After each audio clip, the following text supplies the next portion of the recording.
Hi hello నమస్తే అండి. అస్సలం వాలేకుం అండి. వెల్కమ్ టు పర్వీన్ ఛానల్ అండి. 216 అండి. ఇవాళ నేను సాయంత్రం భోజనం చేస్తానికి డిన్నర్కి చింత చిగురు పచ్చడి చేస్తున్నానండి. ఇది చింత చిగురు అండి.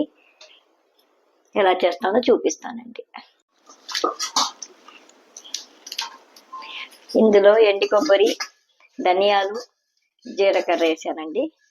కొద్ది మెంతులు వేసానండి. ఇప్పుడు ఎండిమిర్చి వేస్తున్నానండి.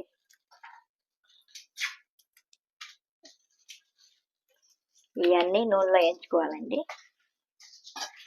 వేయించుకొని చింతచిగురు కూడా వేయించుకొని అప్పుడు పచ్చడిలాగా పట్టుకుంటానండి. మిక్సీలో నూరుతానండి. చూపిస్తానండి నూరాక తాలింపు ఎలా పెట్టాలో. పసుపు కూడా వేసుకుంటానండి. పచ్చడిలో ఉప్పు పసుపు వేసానండి.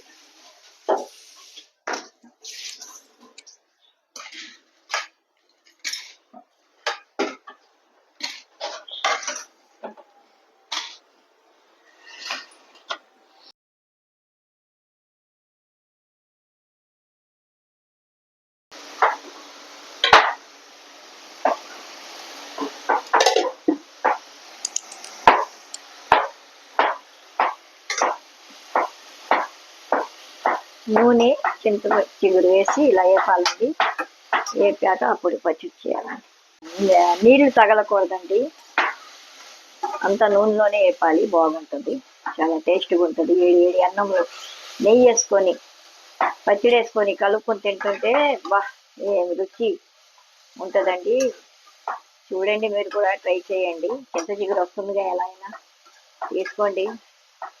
100 గ్రామ్ చక్కగా చేసుకోండి. చాలా బాగుంటుంది. మీరే చెప్తారు టేస్ట్ ఎలా ఉందో. పప్పులో వేసుకుంటారు, అన్నిట్లో మన ఇష్టం. కానీ పచ్చడి కూడా చాలా బాగుంటుందండి. వేడి అన్నంలో నెయ్యి వేసుకొని తింటే. బజ్జీ చేసేటప్పుడు మా అమ్మాయి అంది కాదండి, పర్వీను ఎమ్మి అని అలా ఉంటుందండి. ఇది కూడా చూడండి, రుచి చూడండి. మీరు చేసుకోండి, రుచి తెలుస్తుంది.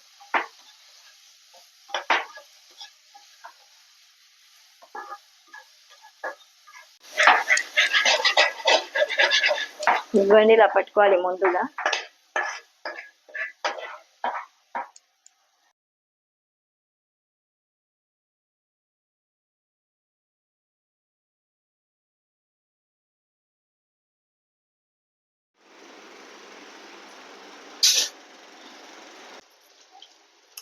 ఇప్పుడు తాలింపు వేస్తున్నానండి.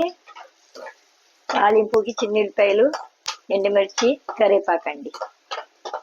అందులో వేసాను కదండి జీరా, ధనియాలన్నీ చాలండి.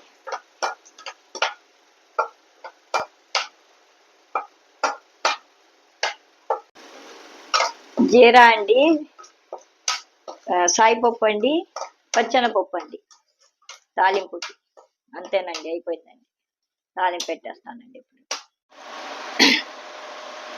ఇదిగోండి చింత చిగురు పచ్చడి తాలింపు పెట్టాను. ఇలా ఉంటుందండి. చాలా టేస్టీగా ఉంటుందండి. చాలా బాగుంటుంది. మీకు నచ్చుద్ది.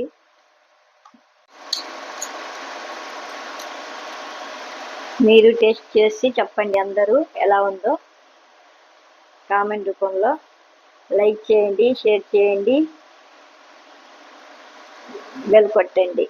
గుడ్ నైట్ అండి.